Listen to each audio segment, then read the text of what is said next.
Is Russia going to start using nuclear weapons in Ukraine? That's a question that a lot of people are asking right now, after Russian President Vladimir Putin announced that Russia would be suspending its nuclear weapons treaty with the US. That may sound pretty ominous, but what does it actually mean? The New START treaty was signed by Russia and the US in 2010. Its main purpose is to limit the number of nuclear warheads that each country is allowed to deploy. Deploy basically means having the warheads out in position and ready to go. It's a sort of a successor treaty, a follow-on treaty to a number of Cold War treaties that tried to put limits on the nuclear arms race. More than 90% of the world's nuclear warheads are owned by Russia and the US, but only a small fraction of those are actually active and deployed. The treaty caps deployed warheads at 1,550, which might sound like a lot, but is actually far fewer than what was active during the Cold War. Another key part of the treaty is that it allows for 18 on-site inspections every year, which basically allows both countries to keep an eye on the other to make sure they're following the rules. The thing is, this part of the treaty hadn't really been working as intended for the past couple of years. There hasn't been very close compliance with it over the last few years anyway. The inspections that were supposed to happen weren't happening because of COVID and then because the Russians wouldn't allow it. Meanwhile, Russia said that it was being blocked from making inspections because various sanctions were blocking its inspectors from getting visas and being able to travel to the US. So, the suspension of this treaty didn't exactly come as a big surprise to a lot of experts. In fact, some are actually expecting the US to be the first ones to pull out. There was a strong indication that the Americans will be the first to pull the plug. The question that a lot of people are asking now is, does this mean that Russia or even the US are going to start using nuclear weapons? According to a wide range of experts, at this stage, it's very, very unlikely. And also, that's not really what this move to suspend the treaty is trying to achieve. I don't think the Russians announcing formally that they're no longer going to participate in this treaty really makes much of a difference to whether Russia considers using nuclear weapons in Ukraine or not. Either there is an incentive to do so or there isn't. And right now, there really isn't an incentive for either side to start using nuclear weapons. Both sides are well aware of the absolute devastation that would be caused by nuclear war. What Putin said about the agreement with the United States does not indicate at all that nuclear weapons will be used. Now, there are some people that argue that Putin is irrational or delusional, and that he might not care about the risks or impacts of nuclear war. Россия! But the flip side to that argument is that there's a big difference between pushing propaganda in public and genuinely dismissing the reality of nuclear war. The word that is often used, he is irrational, he's delusional, he'll push the red button just because he can.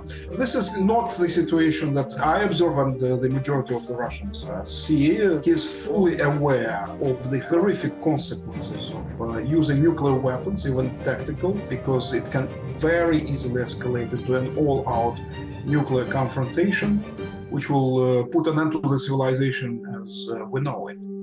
Even if we disregard all of that, using nuclear weapons would still be a huge strategic risk from Russia's perspective, because it could easily turn its war in Ukraine into a direct war with the entirety of NATO. And despite the fact that Putin continues to tell the public that Russia is pretty much already at war with NATO, Putin is aware that there's a big difference between NATO supplying Ukraine with military aid and having to directly fight the combined military forces of NATO. The red button will be pushed only when the very existence of the country or political system of the country or thousands upon thousands of Russian lives are at stake.